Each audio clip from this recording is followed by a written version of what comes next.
नमस्कार जंटी में स्वागत आपका। मैं हूं योगेंद्र। आप देख रहे हैं खास खबर, और खास खबर में हम बात करेंगे प्रधानमंत्री नरेंद्र मोदी के तीसरे कार्यकाल के 100 दिन की।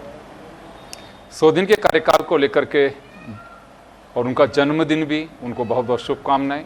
सेवा पखवाड़ा के रूप में भाजपा पूरे देश भर में मना रही है स्वच्छता अभियान, और जिन राज्यों में सरकार है वहाँ पे और भी तरह के कार्यक्रम किए गए।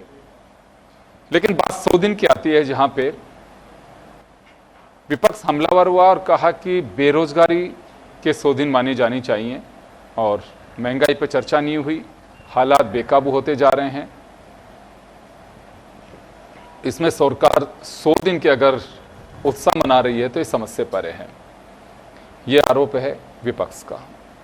तो चले हम चर्चा शुरू करेंगे, और हमारे साथ हमारे सहयोगी अनिल सेन जुड़े हुए हैं। हमारे साथ अटल खंडेलवाल जी भाजपा से और राजकुमार शर्मा जी कांग्रेस से हैं।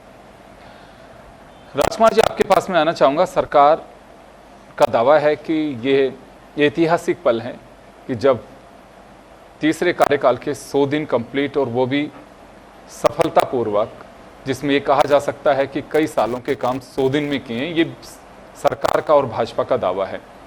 आप लोग कह रहे हैं कि बेरोजगारी बढ़ाने वाला है, और 100 दिन का उत्सव या उत्साह मनाया जा रहा है वो समझ से परे। तो ऐसा क्यों समझ से परे लग रहा है आपको? योगेंद्र जी, सबसे पहले मैं कांग्रेस पार्टी की ओर से हमारे देश के प्रधानमंत्री आदरणीय नरेंद्र मोदी जी को जन्मदिन की हार्दिक शुभकामनाएं प्रेषित करता हूं।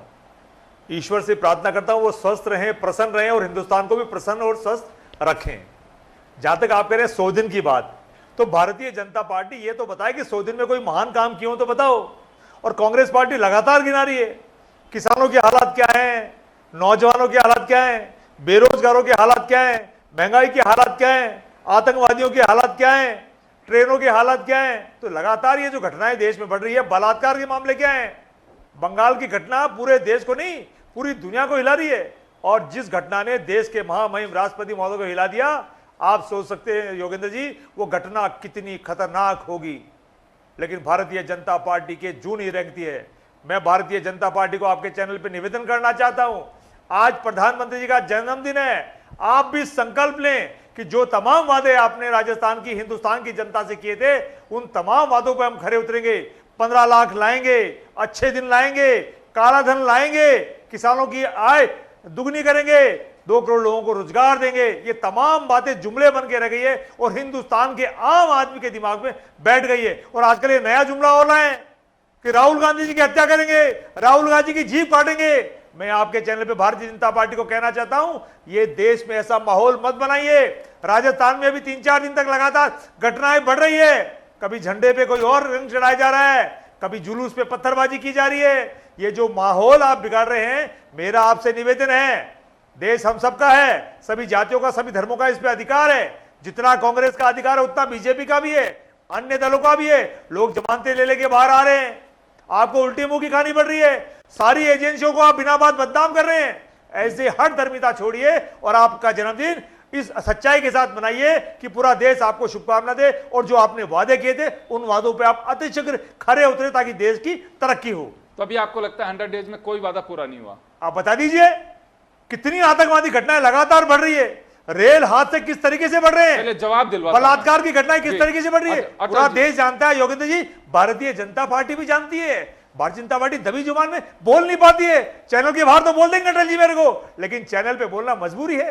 अटल जी देंगे जवाब। अटल जी, अभी आपने सुना शुभकामनाएं प्रधानमंत्री जी को जन्मदिन की, लेकिन विपक्ष का साफ कहना है कि एक उपलब्धि बता देनी चाहिए, और जो हालात हैं अगर उसके बावजूद भी 100 दिन का जश्न मनाते हैं तो समझ से परे है।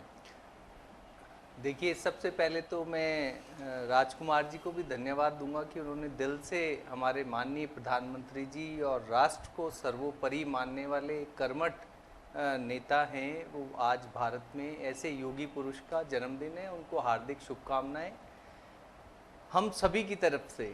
दूसरा, अब बात ये आती है कि भी उन्होंने क्या किया। देखिए, अब न्याय प्रक्रिया ही आज कितने 70 सालों से ऐसी चल रही थी, न्याय संहिताएं सारी की सारी चेंज की।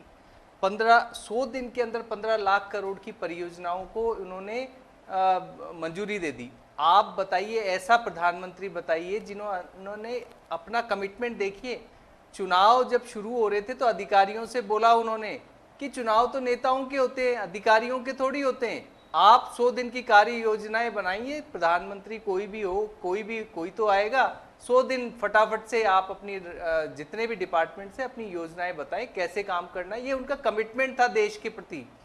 अब देखिए, जहां तक इंफ्रास्ट्रक्चर की बात ले लो तो 3 लाख करोड़ तो इंफ्रास्ट्रक्चर के लिए ही उन्होंने सुनिश्चित किया कि इंफ्रास्ट्रक्चर, क्योंकि कोई भी देश विकसित राष्ट्र का सपना लेकर चलता है तो इंफ्रास्ट्रक्चर उसका बढ़िया होना चाहिए, दुरुस्त होना चाहिए। उससे समय की बचत और आप दुनिया के बहुत सारी विदेशी इन्वेस्टमेंट भी कराने में आप करा पाते हैं अगर इंफ्रास्ट्रक्चर बढ़िया हो तो। दुनिया की सबसे ऊंची शिकुन ला दर्रा, सबसे बड़ा बंदरगाह वधावन पोर्ट, आप ये देखिए, आप ये सब इनके कार्यकाल में ही उन्होंने मंजूरी दे दी और काम शुरू हो रहा है और कंप्लीट ये दुनिया की सबसे ऊंची शिकुनला सुरंग है वो बनाई जा रही है। उससे करीब 30 किलोमीटर का वो कम हो जाएगा आपका दायरा। वधावन पोर्ट है, अगर वो शुरू हो जाता है तो उसमें बहुत सारा आपको एक बहुत लाखों करोड़ रुपए का आयात निर्यात एक्सपोर्ट होना शुरू हो जाएगा। स्वास्थ्य की जहां तक बात करो तो देखो, सिस्टमेटिकली आप स्वास्थ्य लाभ दो। 70 वर्ष से अधिक जितने भी भारत के लोग हैं उन्हें 5 लाख का स्वास्थ्य बीमा दे दिया। तो जो भामाशाह जो हमारी ये योजना है आयुष्मान भारत योजना, इसके अंदर एडिशन करते जा रहे हैं। पहले इन्होंने 55 करोड़ लोगों को लिया, अब ये इनको जितने भी 70 साल से अधिक लोग हैं उनको ले रहे हैं और बड़ा सिस्टमेटिक है। उसको सारे हॉस्पिटल्स कहते हैं कि ठीक है, अगर आप आयुष्मान भारत से हैं आप आइए इलाज लीजिए, कोई भी हॉस्पिटल उसको मना नहीं करता। बहुत तरीके से उसका पे काम होता है। मैंने कहा न्यायिक संहिता है वो इन्होंने बदल ही दी। कितने ही लॉज इस तरीके थे जिनका कोई मीनिंग ही नहीं था, कोई ध्यान नहीं। तो जब आप विकसित भारत, कैसे विकसित भारत का सपना आप ये करके अटल जी, किसान सम्मान निधि है दे दी, आते ही उन्होंने 20,000 करोड़ रुपए ट्रांसफर कर दिए किसानों को। अटल जी, अगर आपके पास में इंफॉर्मेशन या फीडबैक है, आयुष्मान भारत हो चाहे अभी चिरंजीव योजना से जो नाम अभी मुख्यमंत्री आयुष्मान योजना जो नाम दिया है, सब हॉस्पिटल्स नहीं मान रहे, इसको मैं आपको बता दूं। देखिए, आप चिरंजीवी में तो सब हॉस्पिटल नहीं मान रहे थे, आयुष्मान भारत में बताइए आप कौन सा हॉस्पिटल नहीं मान रहे। मैं देखिए आपको सबका मैं सार्वजनिक नाम नहीं कर सकता, मैं आपको बता दूंगा और आपके फोन पे बात भी करा दूंगा कि नहीं साहब हमारे यहाँ नहीं चलता। मैं दिल्ली के हॉस्पिटल्स की बात कर रहा हूँ। देखिए, मैं आपको जयपुर के EHCC, फोर्टिस और बिड़ला हॉस्पिटल जो यहाँ के सबसे बड़े हॉस्पिटल है, बाहर ही लिखा हुआ है, उसके अंदर आप एंटर करिए, अंदर ही लिखा है यहाँ आयुष्मान भारत का कार्ड चलता है। तो जो कि चिरंजीवी के अंदर उसमें स्पष्ट है कि चिरंजीवी योजना को वो नहीं देते थे, इसको देते हैं वो। क्यों? ये सिस्टमेटिक है, इसमें एक आधार है देने का, हर चीज को इन्होंने निर्धारित किया है देने के लिए। देखिए, देना बहुत आसान है, आप कुछ भी बोल दीजिए। आप राहुल गांधी जी ने बोला 8 फॉर्म तक भरा दिए कि साहब हम 1-1 लाख रुपए महिलाओं को देंगे, कहां से देंगे नहीं पता। 8,500 रुपए बेरोजगारों को देंगे, कहां से देंगे नहीं पता। 4.1 करोड़ 4.1 करोड़ युवाओं को रोजगार कौशल देना, ये एक बात है कि पीएम पैकेज फंड से इतने लोगों को कौशल दिया जाएगा। तो ये हमारे प्रधानमंत्री जी करते हैं। पीएम सम्मान निधि बढ़ा रहे हैं, उसको दे रहे हैं, ट्रांसफर कर रहे हैं। अभी आप खरीफ की फसल जो ये कह रहे हैं कि डबल नहीं हो गई, 19 आप देखिए 2010 से 14 के बीच में गेहूं की MSP थी 1350 और अभी आप देख लीजिए 2575 रुपए। तो ये MSP का बढ़ना डबल ही हो गई ना, लगभग। तो ये सारी चीजें जो खरीफ की फसल है उसकी MSP बढ़ा दी गई है। 10 करोड़ महिलाओं को संगठित कर 90 लाख स्व सहायता समूह बनाए, 1 करोड़ से अधिक लखपति दीदी बना देना, मुद्रा लोन 10 लाख से 20 लाख कर देना। तो ये सारा स्टार्टअप इजी कर देना। सुनिए, आप तो किसानों के बीच से आते हैं और ये MSP मैं पूर्ववर्ती सरकार के वक्त भी पूछता था और आज आपसे भी पूछ रहा हूँ, कितना सहज और बढ़िया लगता है कि MSP की हमने कॉस्ट पैसा इतना बढ़ा दिया। खरीद कितनी % हो रही है? बिल्कुल, आप डबल डिजिट में भी नहीं होती है। देखिए, डबल डिजिट आप आप बिल्कुल सही कह रहे हैं। देखिए आपसे कितने इसका बराबर इसका से क्या इसका फायदा है? देखिए इसका फायदा ये है कि धीरे धीरे इंफ्रास्ट्रक्चर बढ़ाए।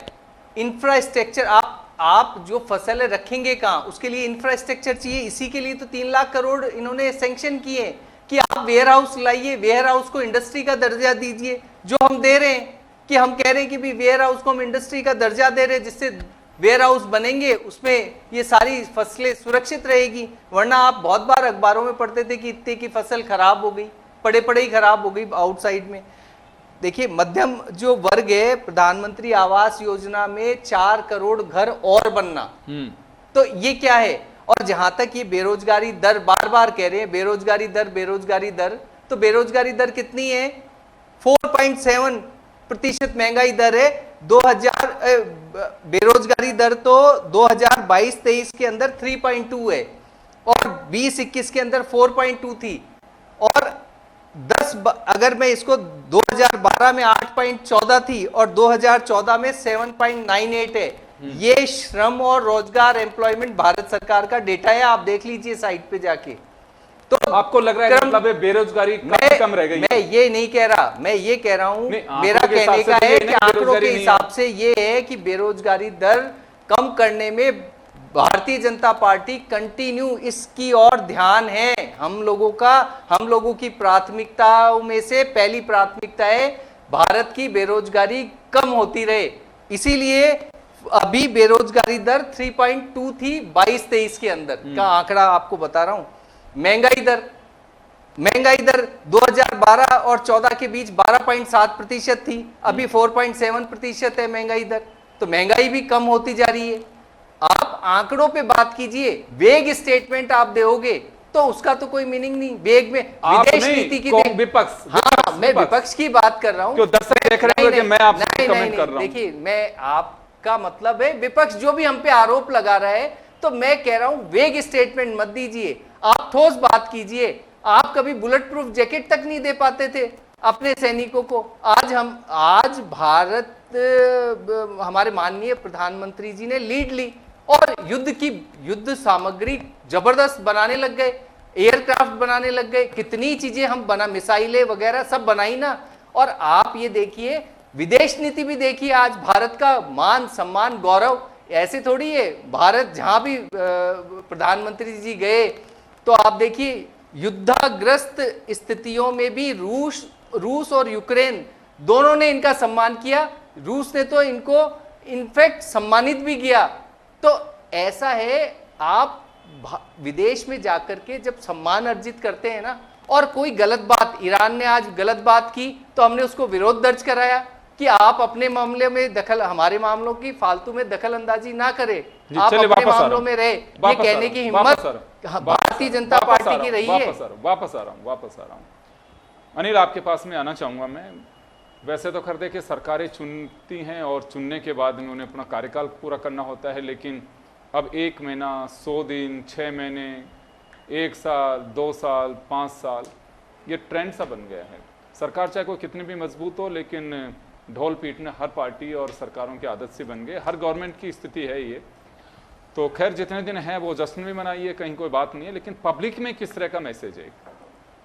देखिए पहले तो मैं प्रधानमंत्री जी को जन्मदिन की शुभकामनाएं देता हूं। वो स्वस्थ रहें, तंदुरुस्त रहें।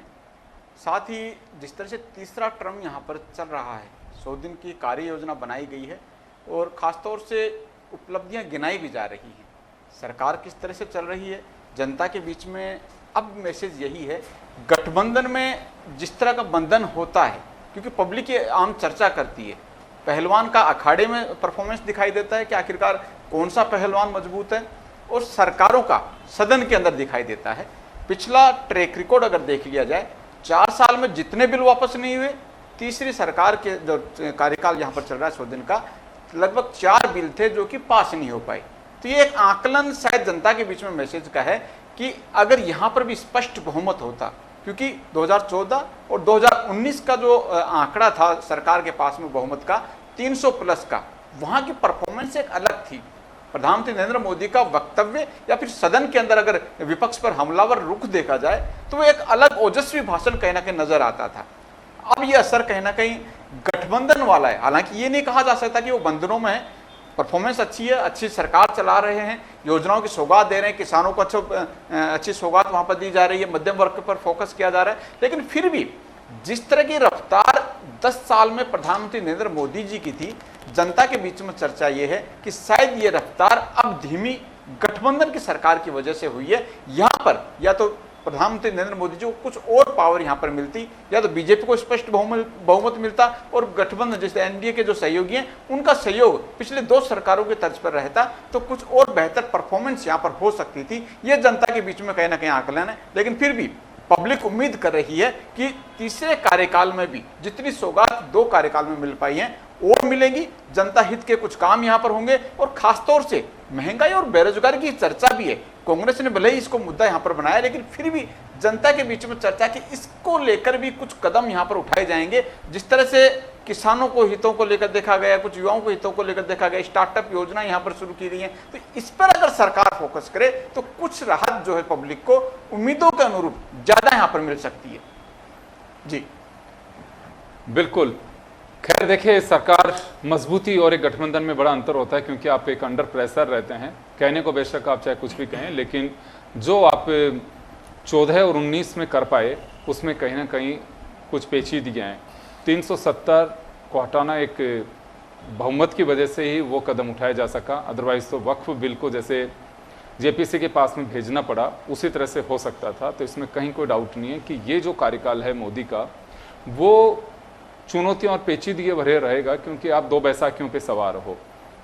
अच्छी बात है कि आप आगे बढ़ते जाएं, ये जो पल होते हैं वो कहीं ना कहीं आप एडजस्ट करते हैं, लेकिन ये कंप्रोमाइज़ करना होता है आपको। और कंप्रोमाइज़ अगर करते हैं तो कहीं ना कहीं कुछ चीज़ें या आप जो करना चाहते हैं उस पर कोई राइडर का काम जरूर करता है, इतना सहज नहीं हो पाता है। क्योंकि चंद्रबाबू नायडू हो या फिर नीतीश कुमार हो, बजट में आप देख लीजिए, बजट सभी राज्यों से अलग हट करके जिनको जो 71,000 करोड़ का बजट है नीतीश कुमार के खाते में, तो ये कुछ ऐसी चीज़ें हैं कि जिनको लेकर के आपके सामने ये वाला जो तीसरा कार्यकाल रहेगा ये पेचीदगी भरा रहेगा। लेकिन अगर सरकार को लगता है कि हाँ बिल्कुल कुछ विकास के एजेंडे या कॉमन मिनिमम प्रोग्राम ऐसे हैं कि जो जनता के बीच एक गहरा और बड़ा मैसेज दे सकते हैं, तो निश्चित रूप से उस पर आगे बढ़ना चाहिए। राजकुमार जी, आपके पास में आना चाहूँगा। अभी सुना अटल जी ने बहुत सारी चीज़ें गिना दी, और मेरे ख्याल में आपको भी लगा होगा कि 100 दिन के कार्यकाल में 5 साल जैसा बहुत कुछ दे चुकी सरकार। योगेंद्र जी, मैं भारतीय जनता पार्टी के जो मेरे साथी प्रवक्ता है अटल खंडेलवाल जी से बहुत विनम्रतापूर्वक पूछना चाहता हूं कि सच सच बताएं, अपने दिल पे हाथ रखे, हिंदुस्तान के किसी भी कोने में किसी भी व्यक्ति से पूछ लें कि हमारा हिंदुस्तान आजकल चल किधर रहा है। योगेंद्र जी, भारतीय जनता पार्टी खुद को देश की सबसे बड़ी पार्टी बता रही है। भारतीय जनता पार्टी खुद को दुनिया की सबसे बड़ी पार्टी बता रही है। भारतीय जनता पार्टी हमारे देश के प्रधानमंत्री को दुनिया का सबसे ताकतवर प्रधानमंत्री बता रहे हैं।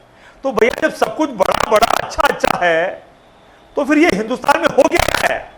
हिंदुस्तान में जिस तरीके से जहर घोला जा रहा है, राहुल गांधी जो प्रतिपक्ष के नेता हैं, उनको लेकर के जो भारतीय जनता पार्टी के नेताओं के बयान आ रहे हैं, क्या हिंदुस्तान की एकता अखंडता के लिए, क्या अच्छी राजनीति के लिए ये सभ्य भाषा है क्या? भारत के प्रधानमंत्री जी ने क्यों नहीं डांट लगाई उनको? जब महिला पहलवान के ऊपर उनके अपने भद्रभूषण जी ने बयान दिया, तब तो प्रधानमंत्री जी ने भारतीय जनता पार्टी में उनको रोक लगाई कि भैया गलत बयान मत दीजिए, उनके ऊपर बोलो ही मत। और भारतीय जनता पार्टी, जहां हिंदुस्तान की बेटी जिसको कांग्रेस ने सम्मानित किया, पूरे देश ने पलकों में बिठाया, देश के प्रधानमंत्री ने उनकी तारीफ की, उनको शुभकामनाएं दी, और आज अगर वो कहीं किसी एक सीट से विधायक का चुनाव लड़ रही है, तो नरेंद्र मोदी जी का सबसे बड़ा देश धर्म होता था, बेटी धर्म होता था, पहलवान धर्म होता था कि वो उस कैंडिडेट के खिलाफ भारतीय जनता पार्टी का उम्मीदवार नहीं उतारते। योगेंद्र जी, भारतीय जनता पार्टी की सीट अगर एक कम हो जाए, 2 कम हो जाए, क्या फर्क पड़ता था? बेटी का सम्मान होता। राजकुमार जी, मैं टोकना चाहूंगा यहाँ, तो फिर ऐसा ही करते हैं, बीजेपी के साथ बात कर लेते, विनेश फोगाट को निर्विरोधी बनवा देते। आप लोग टिकट क्यों? देखिए, राजनीतिक अखाड़े में एक बार आप सिंबल से आ गए तो देखिए, ये ऐलानी जंग होती है राजनीति की, इसमें कहीं कोई किसी से कोई कंप्रोमाइज नहीं होता है। बिल्कुल। तो यहाँ आप कैसे सम्मान, देखिए सम्मान दिल से मन से करने एक अलग बात है, और जब राजनीति के अखाड़े में आप आते हैं तो दूसरी पार्टी क्यों कंप्रोमाइज करे? वही हम कह रहे हैं ना कि भारतीय जनता पार्टी हर मुद्दे पर राजनीति कर रही है। मणिपुर में पॉलिटिक्स, मणिपुर की कैंडिडेट उतार के राजनीति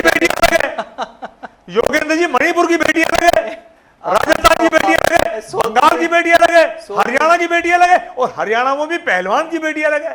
तो मैं भारतीय जनता पार्टी को कहना चाहता हूं, पूरे देश, अगर आपके कहने में जब कोरोना में ताली थाली घंटी बजाई थी ना, अगर आप विनेश फोगाट के खिलाफ उम्मीदवार नहीं खड़ा करते तो पूरा देश थाली ताली घंटी बजाता और आपकी तारीफ करता कि आपकी सोच बड़ी है। आपकी सोच राजनीति को लेकर हमेशा प्रेरित हुई है। सुबह आप उठते हैं तो राजनीतिक सोच लेके उठते हैं। अभी आपने एक पोस्ट डाली थी गौ माता के बच्चे को प्यार करते हुए की। योगेंद्र जी, वो गौ माता के बच्चे को प्यार कम कर रहे थे, पॉलिटिक्स ज्यादा कर रहे थे। तो मैं भारतीय जनता पार्टी के नेताओं से कहना चाहता हूं, देश के प्रधानमंत्री से कहना चाहता हूं कि ये ड्रामाबाजी बंद करिए। हमारे प्रदेश कांग्रेस कमेटी के अध्यक्ष गोविंद सिंह डोटासरा बार बार कहते हैं कि ये सर्कसबाजी बंद करो, और ये पूरे देश में तमाशा हो रहा है। कांग्रेस पार्टी चाहती है देश का विकास हो, देश आगे बढ़े। अटल जी जिस तरीके से कचीदे कर रहे थे, हम चाहते हैं वो कचीदे वास्तव में आगे बढ़े जाए, देश वास्तव में आगे बढ़े। टोल टैक्सों की हालत देख रहे हो क्या हो रही है, पूरे देश में टोल टैक्स के नाम पे गुंडागर्दी टोल टैक्स वालों ने मचा रखी है। लेकिन और गडकरी जी लगातार बोल चुके हैं, क्योंकि गडकरी जी के भारतीय जनता पार्टी के बनती ही नहीं है। तो मैं कह रहा हूं कि भारतीय जनता पार्टी मूल मुद्दों पे बात करे, महंगाई पे बात करे, रोजगार पे बात करे, पहलवान पे बात करे, किसान पे बात करे, महिला सुरक्षा पे बात करे। बेईमानी नहीं कर रहे कि मणिपुर की महिलाएं दूसरी है, राजस्थान की दूसरी है, बंगाल की दूसरी है। आप बताओ, राष्ट्रपति जी ने जितने दिल दुखा करके कठोर मन से जब उन्होंने इस बात की बंगाल वाली घटना की निंदा करी, तो भारतीय जनता पार्टी का क्या फर्ज बनता था? उसमें भी वो पॉलिटिक्स ढूंढ रहे हैं। तो मैं आपके चैनल पे इतना कहना चाहता हूं, देश हम सबका है, भारतीय जनता पार्टी की सरकार है। पहले 2 टर्म में मोदी सरकार थी, अब की बार एनडीए सरकार है।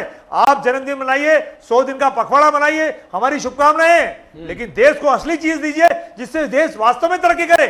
जी, क्या चाहते हैं वो? क्या चीज है? मैं 30 सेकंड में चाहूंगा वो क्या चीज है, जरा बताइए, फिर वो भी कुछ समझ सकें। वो 15 लाख रुपए का है, आज तक हिंदुस्तान का आदमी जवाब पूछ रहा है। वो काला धन कहां है, आज तक पूछ रहा है। वो लॉन्ड्री मशीन क्यों बनाई आपने? हिंदुस्तान का कोई भी आदमी आपको ज्वाइन कर ले तो आपकी लॉन्ड्री मशीन में वॉशिंग मशीन बन जाता है, साफ हो जाता है पाक साहब। वो किसानों की आय दुगनी क्यों नहीं हो रही है? हिंदुस्तान का नौजवान परेशान क्यों है? हिंदुस्तान की महिलाएं अपने आप को भेदभाव में क्यों महसूस कर रही है? योगेंद्र जी जवाब दे रहे हैं जी। ऐसा है कि ये बार बार कोरोना काल में ये बोलते हैं कि थाली और ये उससे कोई कोरोना जाता था।